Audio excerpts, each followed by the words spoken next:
Hey guys, welcome to IS Guide. See, actually, this is part 3 of day 2, and let us see what we'll be discussing in this part 3 of day 2 video in Sociology Optional 75 days online course for 2018 civil service exam. Okay, and in this part 3, I'm sorry, is this part 3? Yeah, and in this part 3, we will be studying about the relationship of sociology with other social sciences. Okay, actually, when it comes to the relationship of sociology is broadly defined as a science of society. Okay, it is a social and behavioral science. When it comes to sociology, we can tell sociology as both social science as well as behavioral science. Okay, there are other dimensions of society which are studied actually. Okay, sociology is not only the subject which studies sociology. Okay, there are other dimensions which also studies the social concepts. Okay, for example, we can tell anthropology also studies the social dimensions of society. Economics will also study social dimensions of society. Psychology, history, and political science. Okay, these are the other dimensions where the concept of sociology is studied partly. Okay, the contemporary social sciences are actually interdisciplinary and integrated. Okay, contemporary social science are not isolated, they're interrelated, and that's what we are discussing in this video. Okay, the relationship of sociology with other social science. Okay, how the sociology is actually interdisciplinary, how it is interdisciplinary, and how it is interrelated with other social sciences like anthropology, like economics, how they are related actually, how sociology is related with history, how it is related with psychology. Okay, that's what we are studying in this video. And first, let us study the relationship of sociology with anthropology. Okay, and the relationship, first we'll be listing out all the commonalities between sociology and anthropology, and next we'll be listing all the differences between sociology and anthropology. Okay, and the first point is both sociology and anthropology have common origin. Okay, actually they originated in Europe. Okay, and also they evolved out of the concern in social and biological evolution. Due to culture and biological evolutions, this subject, sociology as well as anthropology, was emerged, okay, starting in Europe, okay, under the influence of Darwinism. Okay, these were the actually origin point of both sociology as well as anthropology. The first commonality. Okay, actually they both study the human beings from a very broader perspective.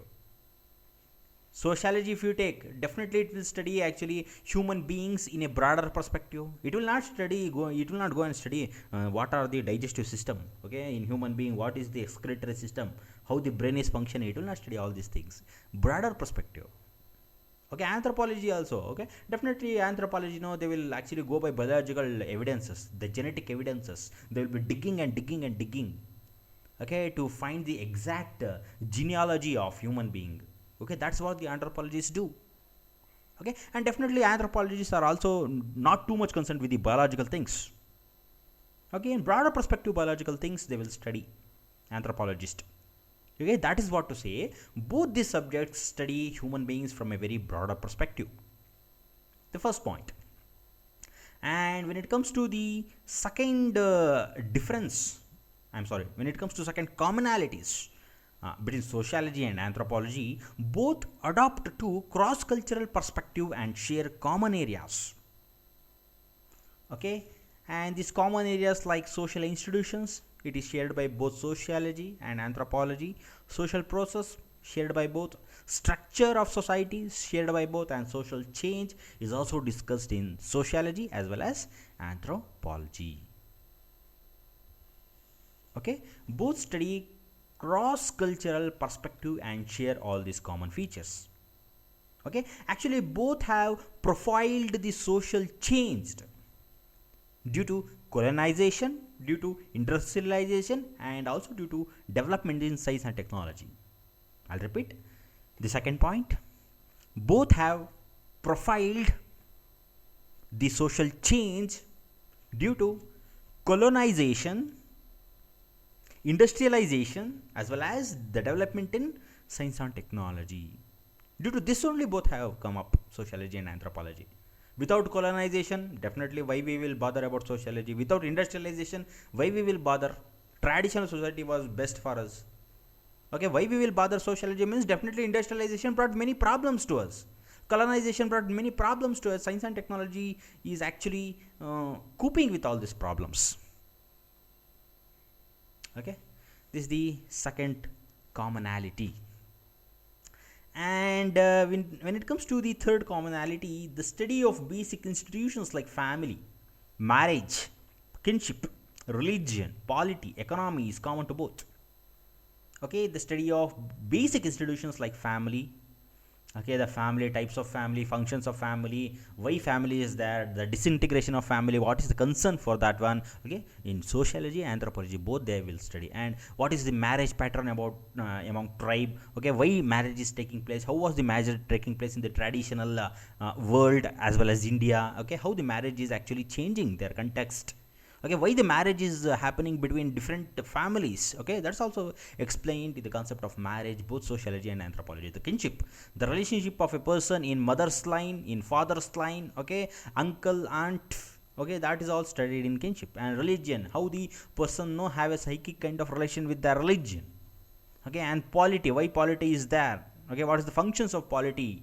And also the economy, what is the meaning of economy, why there is actually circulation of monotonous kind of token currencies. Okay, why they introduced that one. Okay, what are the problems. Both in sociology and anthropology will study all these features.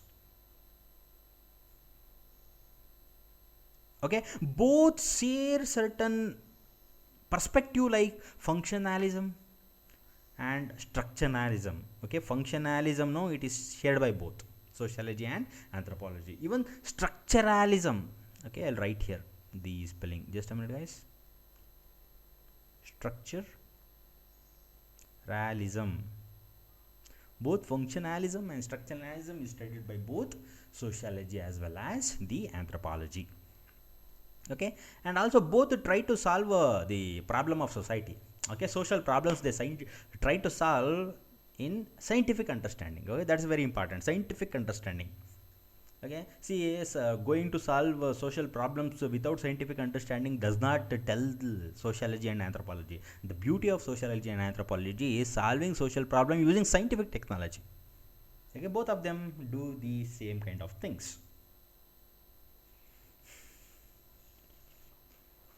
Okay, and all those were the commonalities we have discussed.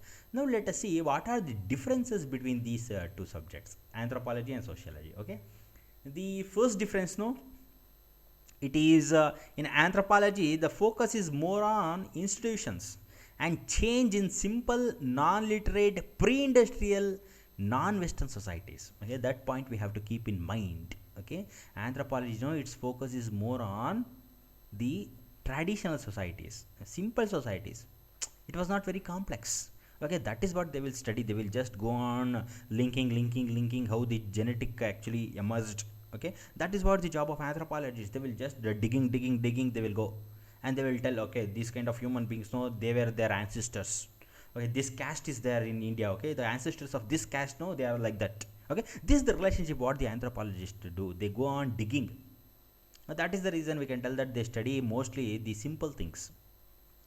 Okay, complex today's phenomena much they will not concentrate. Anthropologists, they will link with the today's phenomena with the past phenomena. Okay, human genealogy, human genetics, like that. Okay, and also non-literate population they will study. Okay, how come the traditional peoples were literate. Okay, like that, pre-industrial. But when it comes to sociology, definitely sociology, no, it will study contemporary societies. It will not go and study past things and all.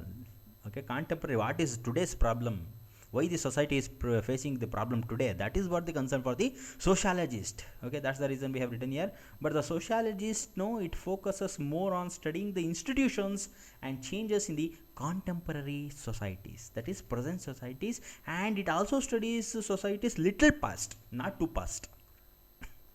Okay, that's the job of the sociology. Okay, this is the main differences. Okay, and also this does not mean that anthropology does not study contemporary society at all. Anthropology will also study contemporary society. Only the matter is the intensity of mm, degree. Okay, in greater degree contemporary society is studied in sociology, in lesser degree it is studied in anthropology. Okay, we cannot tell that anthropology will not study contemporary society. It will study, but in lesser context. It's a question of degree. Okay, the first difference. And when it comes to second difference, the physical anthropology studies man as an animal and is concerned with human evolution, influence of heredity, environment on man as a biological being. Okay, see, everybody tells that this anthropology is very much near to biology, which is very much true.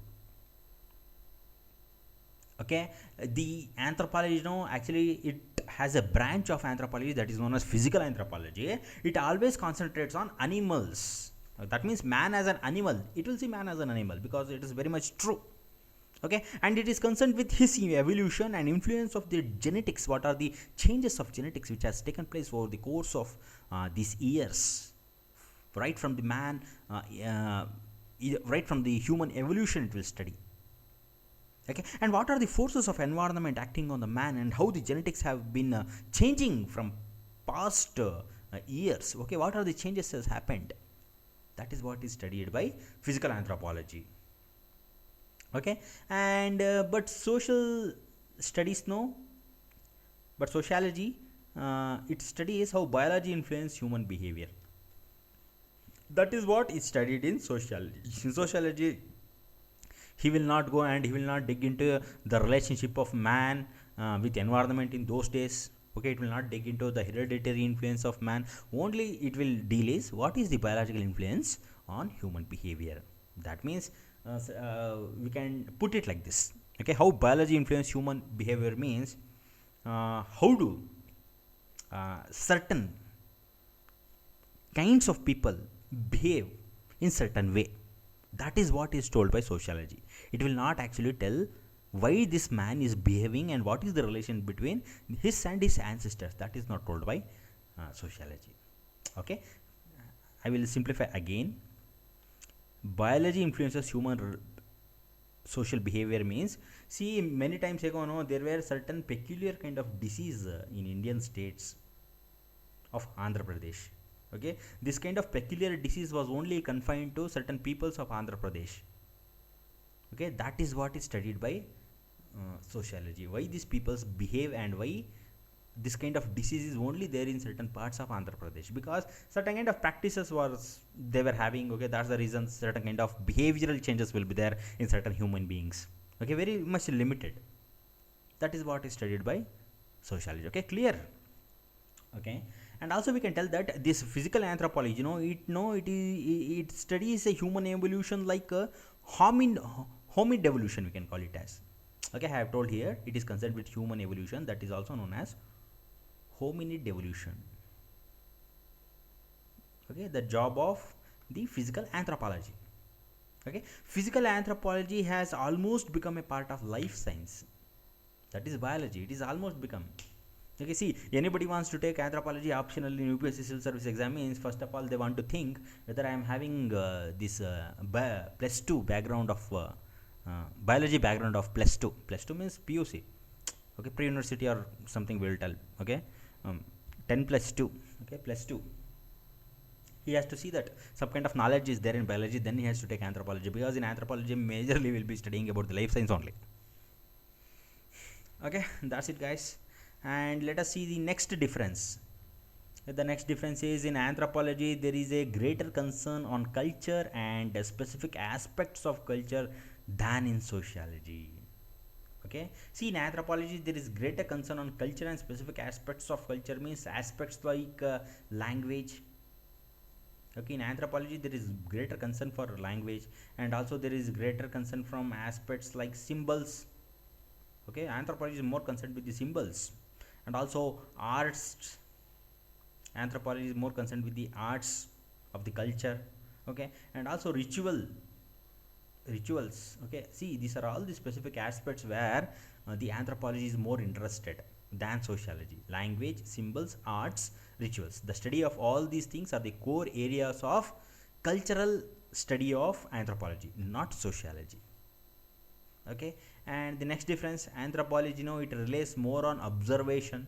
Okay, both participant and non-participant observation for gathering data. Okay, observation, no, here observation we have to explain here. Observation is a technique actually. In research method of sociology we will be dealing with all these things.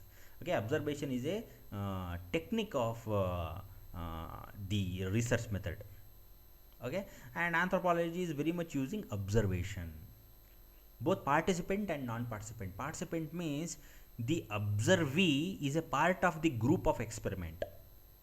Participation means he will be knowing, I'm being experimented, he will be knowing. But non-participant means he will not be knowing, but he will be experimented. Getting that is known as non-participant. That kind of a thing, no, anthropology is more concerned, but it is not a case in sociology. But sociology will always more rely on interview and questionnaires. No doubt the sociology will also rely on observation, but compared to anthropology, sociology will be less concerned with observation, whereas sociology will be more concerned with the interview techniques, questionnaire techniques for data gathering. Interview techniques means directly going to the person and asking the questions about certain social phenomena, his views, asking, that is known as interview. And questionnaires means giving the forums. Okay, question and answer forum. Okay, giving certain question. Okay, do you like the government policies? Yes or no. Okay, 2 columns will be there. The person has to tick that. That is known as questionnaire of data gathering. Okay, are you satisfied with the present political party in your state? Okay, you have to tick it. Okay, that kind of gathering data is known as questionnaire. This is also a differences. See, when it comes to anthropology, we have to keep one thing in mind. See, anthropology, actually it is not very simple experimentation what anthropologists will do. Okay, months together they will spend in data collection, anthropologists. Okay, see, in India, I'm not having that idea whether in Indian people such a kind of research. Definitely, there will be very high skilled anthropologists in India also, but greater research. This Western peoples are more concerned with this kind of experiments. Okay, they will go to other countries to study anthropological data. Years together, months together, they will do one experiment, anthropological experiment. They will be digging and they will be searching like anything.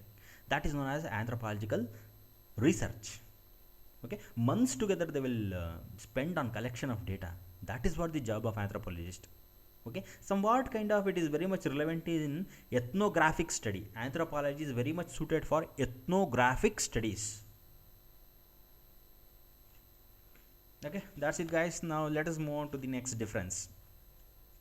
See, in the next difference we can tell that anthropology was established earlier as a discipline as compared to sociology. See, it is very much true. First subject, anthropology came. Okay, after anthropology was made as a discipline, only then sociology came. Okay, this difference we have to definitely mention when you write answers in examinations. These are very actually simple but very core concepts. Okay, so anthropology was first established as a discipline, and then only sociology was established as a separate discipline. Okay, and now let us see the relationship of economics and sociology. Okay, what are the relationship of the sociology with economics? Okay, the first relationship, economics is much older discipline and basically concerned with the production, distribution, consumption of goods for satisfaction of wants. That is what is known as economics. See, economics we can also see in traditional days. In ancient India, we can see economics. In ancient world, we can see the concept of economics. In ancient, in medieval world, we can see economics. Medieval India, economics. Okay, so economics is very much older discipline as compared to the sociology. And in economics, many concepts like production of goods. Okay, how the goods are distributed among the society, how they are consumed by the people. Okay, all these are studied by the economics. Okay, and also the stratification, the concept of I'm sorry, not stratification, how they are satisfied are also discussed by economics. Okay, whereas sociology, it will just discuss the types of production.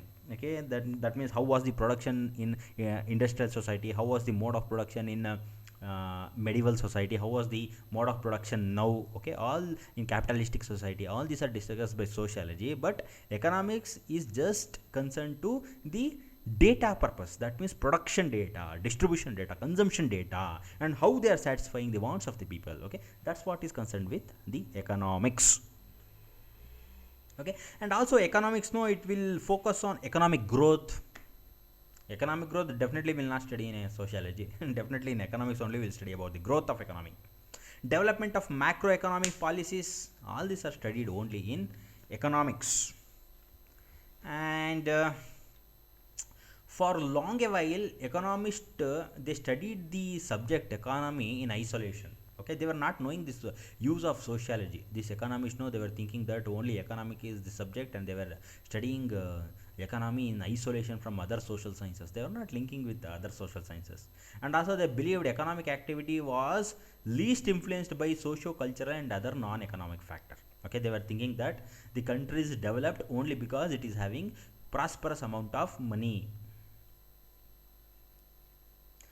Okay, only that they were thinking.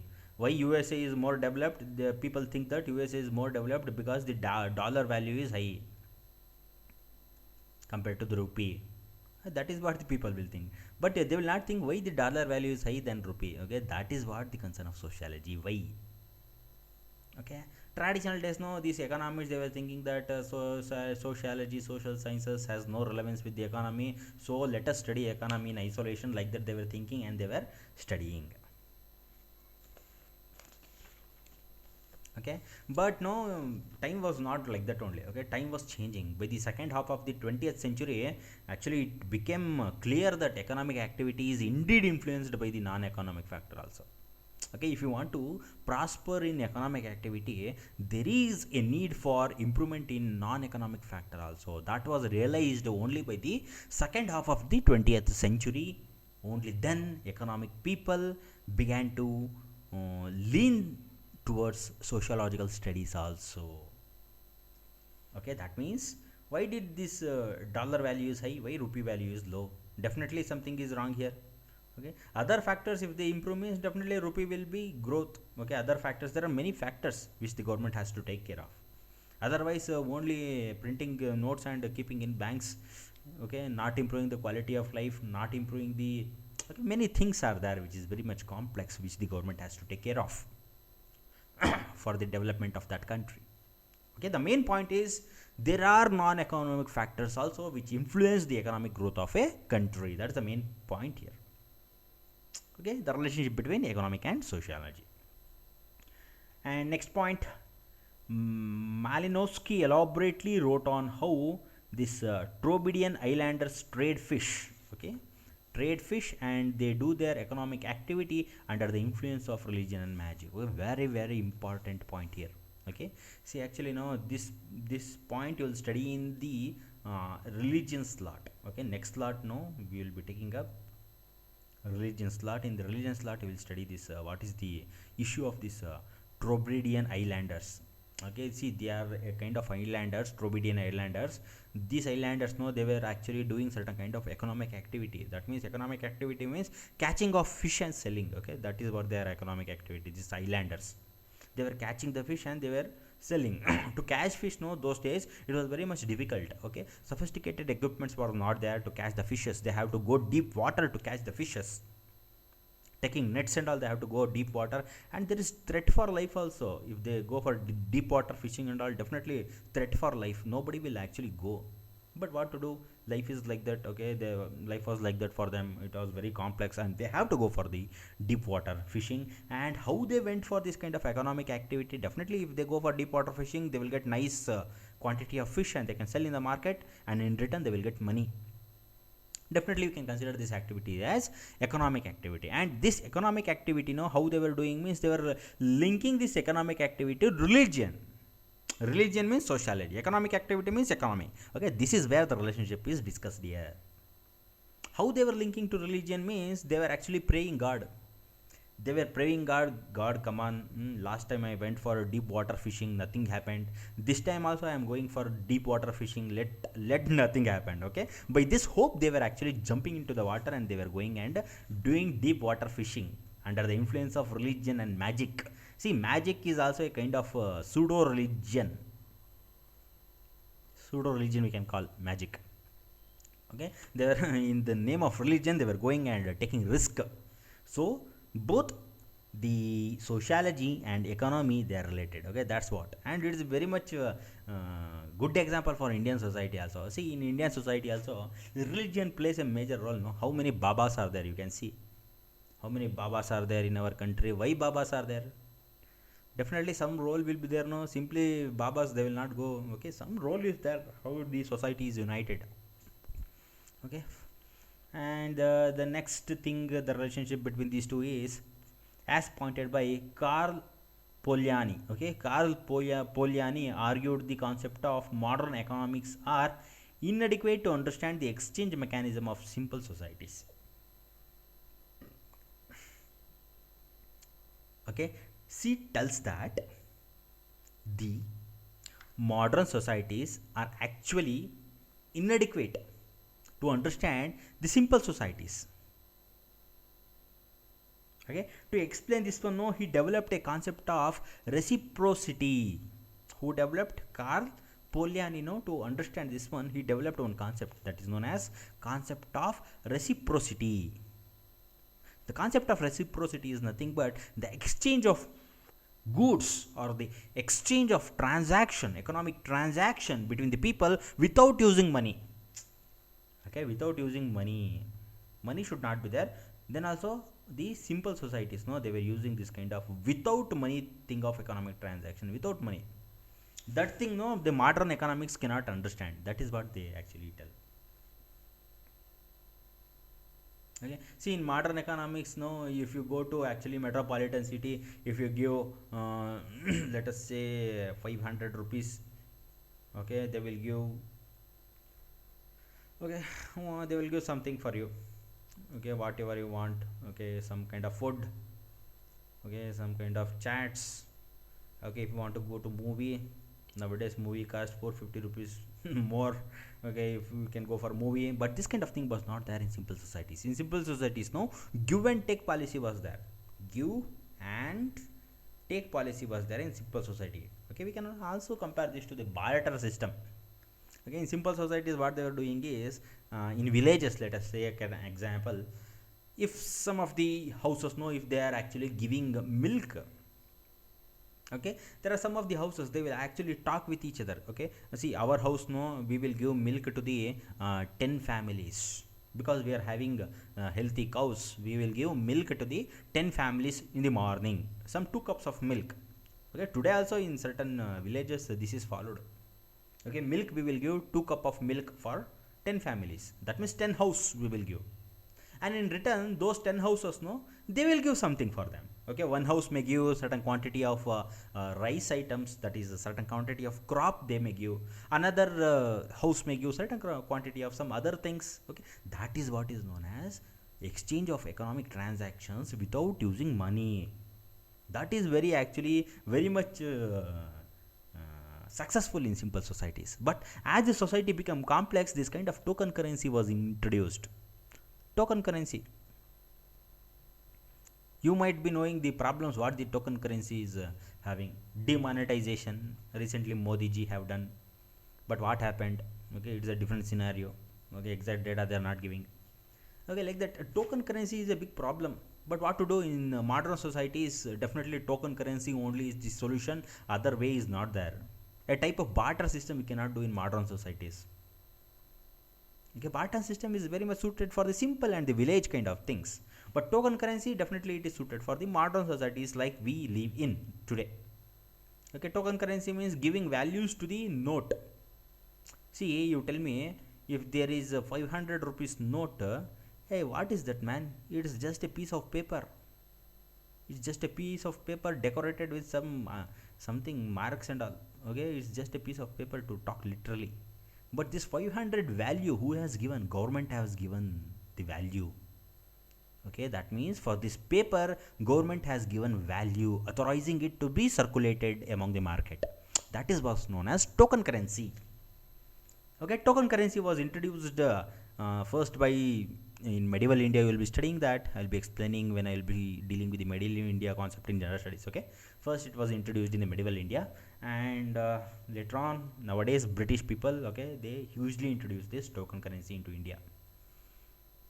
Okay, so modern societies are token currency type, but simple societies are barter, that means exchange type. These things the Carl Polanyi have explained it. Okay, and also he tells that the redistribution of products now in the market was having better understanding by this process in tribal India. Better understanding they were having. No kind of this theft thing was happening in the simple societies, because it was clear we are giving milk to them, they are giving seeds to us. Okay, some families giving certain other services to us. It was very much clear. And धोखा तो नहीं हो सकता था, धोखा का बात ही नहीं है विलेज में, this kind of transaction. But in town धोखा इज द बाप ऑफ धोखा in town, in cities. Okay, we cannot believe actually. Okay, this token currency, you know, it's very much problematic. But then also we cannot tell like that. Okay, certain kind of control is there. Okay, definitely certain kind of belief system we have to put in, and everything is going nicely. Okay, God's sake. And that's it. Next one. See, when it comes to the, just a minute guys. Okay, see, when it comes to the advanced Western societies, economic activity was influenced by non-economic consideration and factors. Okay, in advanced Western society, definitely the non-economic factors influence. Okay, see how you may ask the doubt how. See, non-economic factor, one example we can give. Max Weber is a person who have given nice example for this one. Max Weber, no, he has actually put forward one the thesis. Okay, and the thesis name is Protestant ethics and spirit of capitalism. Okay, this is the thesis. Actually, this concept now you will study very deeply in thinkers section. Okay, in thinkers slot I will be explaining this complete concept. In exam also many times this question have come. You just done the UPSC papers. Okay, previous 5 years papers, you have to keep the previous 5 years papers. Okay, just see how many times this question has come. Protestant ethics and spirit of capitalism. This example no, it was given by Max Weber. Okay, see, I will explain briefly about this one. Actually, Protestant ethics and spirit of capitalism means it was actually done in capitalistic society. Okay, see, capitalistic society, we know that it is unjust actually, capitalistic society, but unfortunately we are living in that society, capitalistic society. In capitalistic society, the major profit is taken by the owner. Okay, who will not work, who will just manage and sit in the chambers, and the laborers will take lesser profit. Laborers will take just few pennies. Okay, it's peanuts, just few peanuts the laborers will take, but the majority of the profit is gone to the owner. That is what is known as capitalism, which is very much prevalent today. Okay, see, and the peoples know, the Western country church peoples, the peoples of church, what they did means they actually told that for their citizens, what they told me is, if you work hard, God will actually like you. Okay, if you hard work, definitely certain kind of religious things they have attached. And they made, where it took place means in Germany it took place. Okay, and they made the peoples to work like anything, and Germany actually developed. Okay, capitalism, no, actually it contributed for the growth of capitalism in Germany, this activity. In churches and all, they were telling, come on people, if you work very hard, God will like you. Okay, we'll be getting laughing, but it's a serious matter. It happened actually. Okay, if you work this one, you are doing God's work. Okay, like that they told, and people know, in the name of religion they believed like anything. They worked hard, and their capitalism and their capitalism was having a growth like anything in Germany. Okay, this was the example given by Max Weber for this point. Okay, I will repeat this point again. Even in advanced societies, economic activity was influenced by non-economic consideration. That means in church now these people are telling to citizens, you have to do hard work, God will like you. God will like you is a non-economic factor, but these people going and working like anything in field, that is an economic factor. Getting the linkage between economic and social factor. And next point, socio-cultural factors play a crucial role in economic development of developing countries. Okay, very much important when it comes to India. Okay, definitely now the social economic factors play a very crucial role, which is very much India is concerned with now. Okay, they are developing the socio economic factors in India also, so that it will be developed very soon. Other examples we can give in Burma. Okay, Myanmar, Burma, no, definitely it was very traditional education was there, traditional kind of culture was there in Burma. So the economic condition of Burma you can see, because of the traditional education culture. If the culture has, if the education, no, it was improved, modern education means definitely it would have improved like anything, but it was traditional. That is the reason Burma is underdeveloped still. Okay, this point was given by Hagen. Okay, the example of Burma was given by Everest Hagen. Right here, Everest Hagen. Burma, the underdevelopment of Burma, the reason, traditional education and culture. And also the other reason, no, was given by Max Weber, the underdevelopment of India. The very good example he has given, Hinduism. Okay, Max Weber tells that Hinduism always believes in otherworldly. I will write the word here, worldly, WORLD, worldly, otherworldly world. Otherworldly means not this worldly. Hinduism, no, it always believes in otherworldly. Okay, and it also do not give too much importance for economic activity. That is the reason Babas are there in our country. Okay, Hinduism, you take how many Babas are there? Recently one Baba caught. Okay, it is political activity anyway. How many Babas are there? Why Babas are there means definitely Hinduism is actually believed. In Hinduism you take people will give respect for religious things. Okay, they will not actually give respect for economic things. Okay, they will give actually, but broadly speaking, economic things actually not given importance in Hinduism, whereas the non-worldly things, that means life after death, that is known as otherworldly or non-worldly. In Hinduism it is there, no, life after death, your soul will go and something is there, life after death. Okay, if you are not doing right kind of activity, your soul will be यहाँ तुम्हारा आत्मा इधर ही भटक रहा होता है, something they will tell इन हिंदी, तुम्हारा आत्मा इधर ही भटक रहा होता है. Okay, like that they will tell, your atma will be circulating here only if you are not doing good things, and if you are not getting salvations otherworldly. Okay, if you do right things, God will keep beside him for you, like that. And also if somebody nice persons die, in some road accident, in Hinduism they will tell, oh, maybe God, no, he was liking him because he was very good guy, that is the reason God have taken him to lessen the pain. Okay, that is known as otherworldly. Okay, but Christianity, if you take Christianity as an example, it is this worldly. Now it talks about now, this and now Christianity, but Hinduism it is otherworldly. So Max Weber has given Hinduism otherworldly for the underdevelopment of India. Okay, and now let's go for the next point. Sociology has focused on non-economic determinants of economic activity in all societies. For example, family, ideology, power, caste. Okay, actually sociology more focuses on non-economic activity.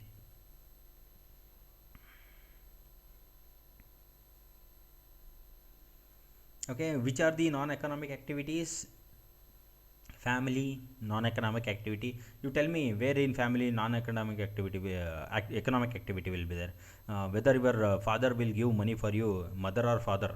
Okay, whether he will give money for you, pocket money for you by calculating in one diary. Okay, he will tell, come on, my son has taken 1000 rupees today. My son has taken 200 rupees today. See, pocket money is that kind of calculation. Why there will be in the family? Certain kind of broader calculations will be there. Okay, and also in kinships, no calculations. Ideology, definitely no calculation in ideology. Power, caste, they are not economic activities. Caste is. Do you think caste is economic activity? No. Okay. Economic activities like division of labor, okay, they are economic activity.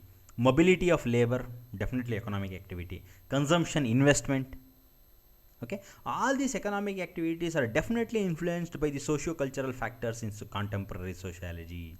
I'm sorry, contemporary societies. Okay, I will repeat again. Economic activities like division of labor, mobility of labor, consumption, investment, all these are definitely influenced by the socio-cultural factors in contemporary societies also. Okay, that's also a major comparison. Now let's move for the next comparison. Economics uses more quantitative methods than sociology. Very, very, very important. See, economics, no, it uses quantitative methods, quant, but sociology uses qualitative method more. See, sociology will also use quantitative methods, but in in lesser quantity. Okay, when it comes to economy, large number of quantitative things. You take economic survey, only calculations they will be there in the economic survey. See, economic activities are calculated. Okay, it's a data, a kind of data, a fact-oriented book, economics. But when it comes to sociology, no. The human relationship, how you will calculate human relationship? The likes and dislikes of a person, you cannot calculate it. That is the reason sociology is always qualitative.